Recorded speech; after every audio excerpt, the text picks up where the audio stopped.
Hello friends, आज का market तो बहुत शानदार चला है।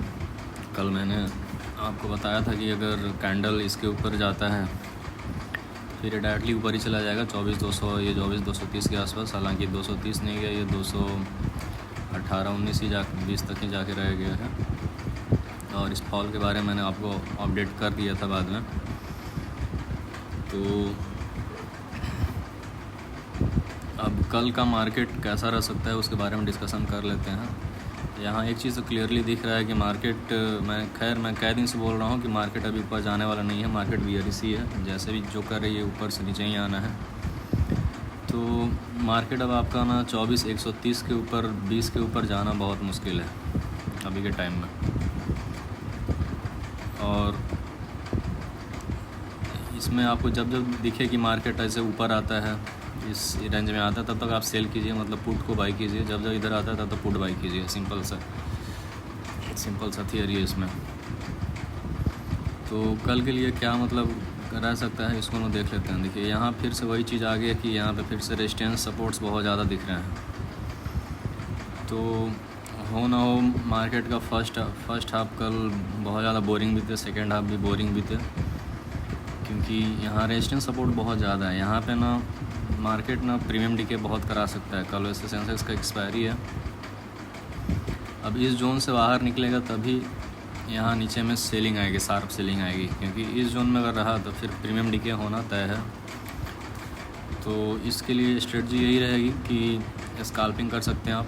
जब जब ऊपर दिखे आपको इधर, तब तक आप सेलिंग कीजिए, पुट बाई कीजिए, फिर ऊपर जाए फिर पुट बाई कीजिए। तो आपको कल ना मार्केट हो ना हो अगर सेकेंड हाफ तक ये लोग गिराना चाहें तो यहाँ तक गिरा सकते हैं। सेकेंड हाफ में ऑपरेटर लोग अगर गिराना चाहें तो इसके आसपास से गिरा सकते हैं, 23,960-70 के आसपास।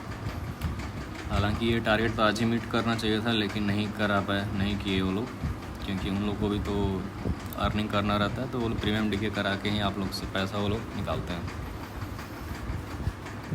तो अगर ये रेंज ब्रेक करता है, ये लेवल ब्रेक करता है, तो फिर आपका नेक्स्ट लेवल आपका ये रहेगा 23,850 के आसपास। अगर ये भी टूट जाता है तो फिर आपका मार्केट डायरेक्टली आके यहाँ रुकेगा इधर आसपास में। तो इसमें ये कल हो सकता है, ज़्यादा चांसेस है कि मार्केट आपका यहीं के आसपास आए, 23,960-70 के आसपास ही आए, या तो फिर इसी में टाइम पास करा के ख़त्म कर दे। हालांकि यहाँ तक आना चाहिए एटलीस्ट, कम से कम। कल एक्सपायरी है, वॉल्यूम ज़्यादा रहता है। दूसरा केस ये बनता है कि मान लीजिए मार्केट बहुत ज़्यादा गैप डाउन खोल दिए। सपोज दैट ये गैप डाउन खोल देते हैं 150-200 पॉइंट, ये 850 के आसपास ही गैप डाउन खोल दें, फिर यहाँ से बाइंग आएगी तो ये फिर ऊपर चला जाएगा, लेकिन इसके ऊपर नहीं जाएगा। ये चीज़ ध्यान रखिएगा। अगर इधर गैप डाउन खोल दे तो ये फिर उधर चला जाएगा। हो सकता है कि यहाँ गैप डाउन खोले, ये भी हो सकता है। तो यहाँ गैप डाउन खोले तो फिर यहाँ से बाइंग आ सकते, तो फिर मार्केट ऊपर यहाँ जा सकता है। इसके ऊपर नहीं जाना चाहिए, 24,120 इसके ऊपर नहीं जाना चाहिए। तो यही सब पॉसिबल केसेस हैं, देख लीजिएगा। गैप डाउन अगर ज़्यादा खोलता है, इधर के आसपास खुलेगा तो ऊपर ही जाना है। अगर इधर खुलता है तो यहाँ से भी ऊपर ही जाना है, बाइंग आएगी। या फिर ऐसा हो सकता है कि यहाँ से ऊपर जाए, फिर वहाँ से सेलिंग आके फिर यहाँ तक आ जाए, ऐसा भी हो सकता है। तो ये चीज़ ध्यान दीजिएगा। और अगर कुछ इसके अलावा होगा तो मैं आपको अपडेट कर दूँगा। हालांकि मार्केट अभी भी बियरिश है। जब तक ये 23,600 को टच नहीं करता तब तक मार्केट ऊपर नहीं जाने वाला है।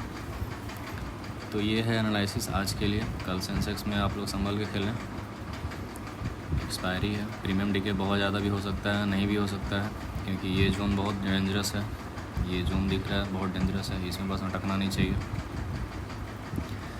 ठीक है, फिर दैट्स ऑल फॉर टुडे।